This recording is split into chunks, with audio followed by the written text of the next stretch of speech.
Et salut, bienvenue pour cet épisode découverte Papatriarcat Plus. J'ai pris le parti maintenant de vous laisser découvrir un extrait des bonus le jour de leur sortie. Ne soyez pas étonnés, c'est pour ça que je fais ce petit message avant. L'épisode va s'arrêter au bout de quelques minutes. Si vous souhaitez continuer bien sûr l'écoute de cet épisode et de l'ensemble des bonus, vous pouvez cliquer sur le lien en description pour vous abonner. Je vous souhaite un bon extrait. Avec quelqu'un qui a dit que je peux pas jouer aux poupées, et après j'ai pleuré.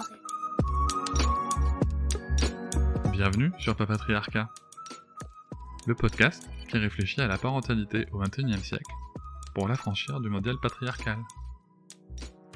Bienvenue dans cet épisode bonus. Je tiens avant tout à vous remercier énormément, car si vous pouvez l'écouter, c'est que vous soutenez mon travail tous les mois.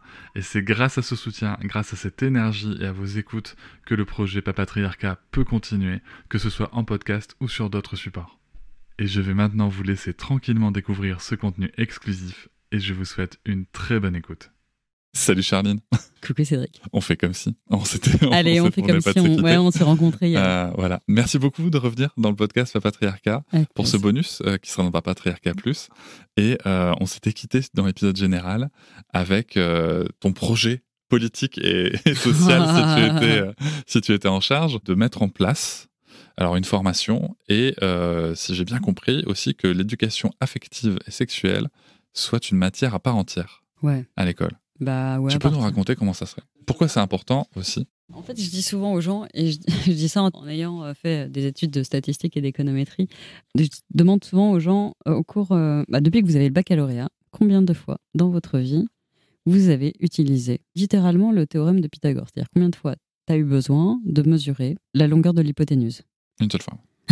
Quand t'as refait ton chez toi. Exactement, quand t'as mesuré des étaux pour la charpente, c'est tout, quoi. Et ensuite, la question c'est, et au cours des dernières 24 heures, combien de fois tu t'es pris la tête ou tu t'es posé la question de ok, comment il faut que j'exprime ça?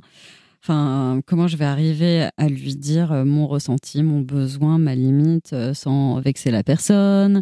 Ou alors une personne m'a exprimé ses besoins, ressentis et limites, et c'était pas facile pour moi à entendre, à écouter, même à respecter parfois. Je pense que c'est à peu près tous les jours. Concrètement, apprendre à exprimer quelque chose qui vient de nous, qu'il s'agisse encore une fois de besoins, de ressentis, de limites, d'un non d'ailleurs, comme écouter ce qui vient d'autrui, c'est quelque chose d'éminemment difficile et ça s'apprend. La communication non violente, ça s'apprend. Apprendre à communiquer de manière saine, avec une écoute active, attentive, créer un espace safe, etc.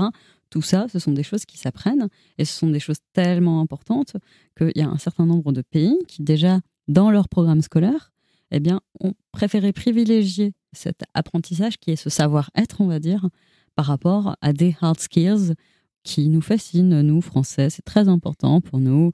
Le français, les maths, l'histoire géo, oui, en fait, mais à côté de ça, en Scandinavie, les enfants, jusqu'à l'âge de 7 ans, on leur fout la paix, globalement, avec ces hard skills. Par contre, c'est très important d'apprendre à s'exprimer, à écouter, etc. Et ça, c'est d'ailleurs une super participation d'ailleurs dans la déconstruction des stéréotypes de genre, parce que c'est perçu comme quelque chose d'éminemment, n'est-ce pas, féminin d'exprimer ses émotions, etc. etc.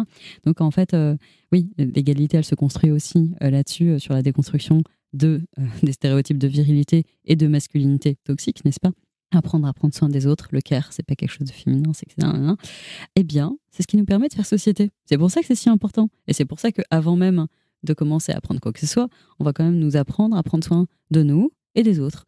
Et voilà, c'est la fin de cet extrait. J'espère qu'il vous a plu. Si vous souhaitez en découvrir plus et découvrir aussi tous les épisodes bonus, mais aussi avoir accès aux épisodes un jour plus tôt et ne plus avoir ni pub ni sponsor, je vous invite à vous abonner à Papatriarcat Plus au lien en description du podcast. Je vous souhaite une très belle journée. Je vous remercie de m'avoir écouté.